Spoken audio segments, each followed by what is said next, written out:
بسم اللہ الرحمن الرحیم۔ سابقہ چند نشستوں میں جو عاملین یا جھوٹے ولایت کے دعوے داروں سے متعلق ہم نے کی تھی، ان نشستوں میں ہم نے یہ ذکر کیا تھا کہ یہ نام نہاد لوگ شعبدہ بازی کے ذریعے سے لوگوں کو گمراہ کرتے ہیں اور شعبدے دکھا کر کے یہ لوگوں کو یہ باور کروا رہے ہوتے ہیں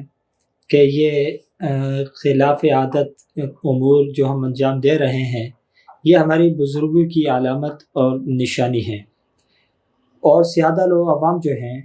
وہ ان کے اس جھوٹے پروپیگنڈا کے اندر آ بھی جاتے ہیں اور وہ ان کو ولی بھی سمجھنا شروع کر دیتے ہیں۔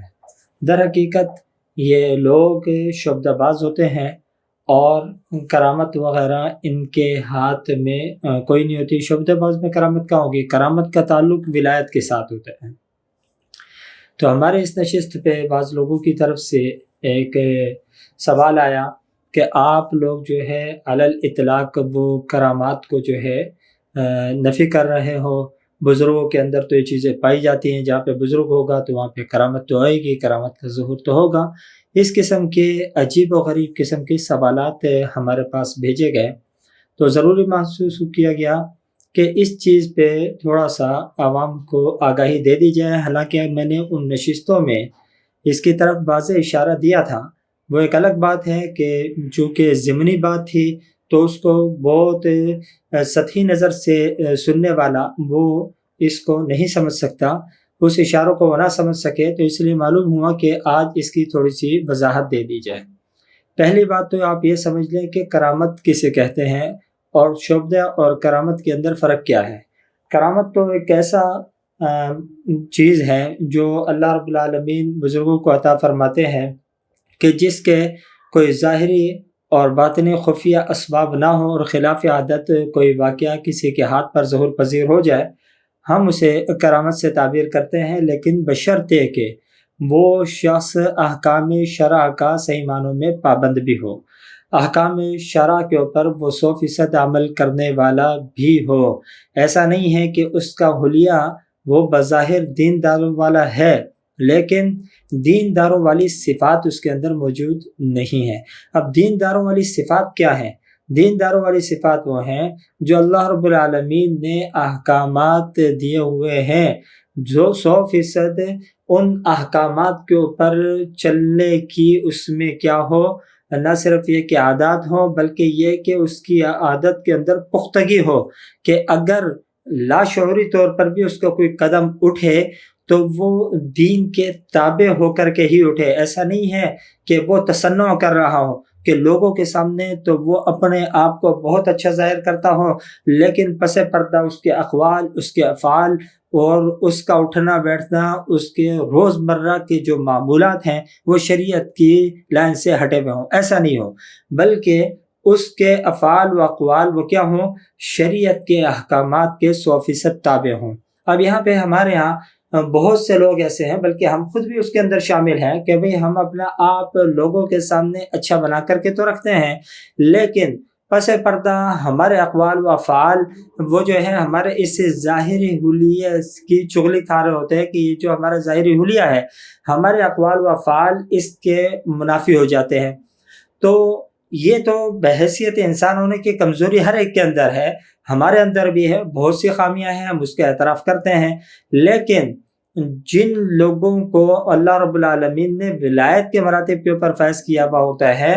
وہ لوگ اس قسم کی خطاؤں سے بچنے کا اہتمام کرتے ہیں۔ وہ اکیلے میں ہوں تب بھی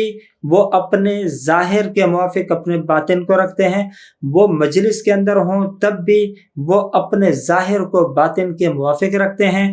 جیسا ان کا ظاہر ہوتا ہے ویسا ہی ان کا باطن بھی ہوتا ہے۔ تو ولی کی یہ نشانی ہے۔ اگر ایسے شخص سے کہ کوئی بھی ایسا واقعہ صادر ہوتا ہے، کوئی بھی ایسی چیز اس کے ہاتھ سے صادر ہوتی ہے کہ جس کے اسباب نہ ظاہری طور پر معلوم ہو نہ خفیہ اس کے پس پردہ کوئی اسباب ہمارے کو معلوم ہو، اس کو ہم کہیں گے کہ بھئی یہ شخص کی ولایت ہے۔ ایک شخص ایسا ہے کہ جس کا ظاہری حلیہ وہ دینداروں کے موافق نہ ہو۔ ایک شخص ایسا ہے جس کا ظاہری اٹھنا بیٹھنا، اس کا چلنا پھرنا، اس کا سونا جاگنا، اس کی رفتار، اس کی گفتار، اس کی اطوار، اس کی عادات، اس کی صورت، اس کی سیرت، کسی چیز کے اندر بھی دین کے احکامات کی پیروی نہ ملتی ہو، دین کے احکامات کا ان کے اندر کوئی بھی عمل دخل نظر نہ آتا ہو، ایسا شخص اگر کوئی اس قسم کا واقعہ ظاہر کرتا ہے تو ہم اس کو کیا کریں گے؟ ہم اس کو شعبدے بازی ہی سے تعبیر کریں گے۔ کیوں؟ اس کا جو تعلق ہے کس کا؟ کرامت کا، وہ کس کے ساتھ ہے؟ ولایت کے ساتھ ہے، اور ولایت مشروط ہے انسان کی زندگی کے تابع ہونے کے، دین کے۔ اگر انسان کی زندگی شریعت کے تابع ہوگی تو پھر ہم یہ سوچ سکتے ہیں کہ اس شخص کے اندر ولایت ہے، لیکن اگر اس کی شریعت خالی ہے، زندگی شریعت کے احکامات اس کی زندگی کے اندر نہیں پائے جاتے ہیں، تو ایسی صورت کے اندر اس سے صادر ہونے والی ایسی چیزوں کو جن کے ظاہری اسباب ہمیں نظر نہیں آتے، ہم بغیر کسی تحقیق کے، بغیر اس کا پس منظر جانے، ہم اسے شعبدہ ہی قرار دیں گے۔ وہ ایک الگ بات ہے کہ اس شعبدے کی پس پردہ حقیقت جاننے کے لیے ایسے لوگ موجود ہیں جن کے پاس ایسے اوقات کار ہیں کہ وہ اس کے پس منظر جاننے کی صحیح کرتے ہیں، کوشش کرتے ہیں، اور پھر لوگوں کے سامنے اس کو رکھ دیتے ہیں کہ بھئی یہ دیکھو اس کے پیچھے یہ حقیقت ہے۔ اس نشست میں بھی میں نے ایک بات کی تھی، سابقہ نشست میں نے کہا کہ اگر ایسے واقعات جن کے ظاہری اسباب ہمیں نظر نہ آئیں، اور ایسے واقعات جن کے ظاہری اسباب ہمیں معلوم نہ ہوں، اس کی بنیاد پہ اگر کسی کو ہم نے ولی کہنا ہے تو پھر یہ جو ہاتھ کی صفائی دکھاتے تھے کچھ عرصہ پہلے تک روڈوں کے اوپر، سڑکوں کے کنارے کے اوپر مداری جو کرتب دکھاتے تھے، ادھر کی گولی ادھر پہنچا دی، ادھر کی ادھر پہنچا لی، ہاتھ میں مٹی پکڑی اور سکہ ظاہر کر دیا، تو ان لوگوں کے ولایت کے بارے میں پھر آپ کا کیا خیال ہوگا؟ تو عرض کرنے کا مقصد یہ ہے کہ ولایت وہ ملتی ہی دین کے تابع زندگی گزارنے کے ساتھ ہے۔ اگر دین کے تابع زندگی نہیں ہے بلکہ دین کے مزاحم ہے اور شخص ولایت کا دعویٰ کر رہا ہے تو وہ ڈھونگی ہے، وہ جھوٹا ہے، وہ کذاب ہے، وہ دجال ہے۔ ہم اس کو کبھی بھی ولی نہیں سمجھتے، اور اس کے ہاتھوں پہ صادر ہونے والے اس قسم کے واقعات جن کی وجہ عقل کے اندر بظاہر نہ آتی ہو، اس کو ہم شعبدے ہی سے تعبیر کریں گے، اس کو کرامت اور اس شخص کو ولی کبھی بھی ہم نہیں مان سکتے۔ دعا فرمائے اللہ رب العالمین ہمارے کو سمجھنے کی توفیق عطا فرمائے۔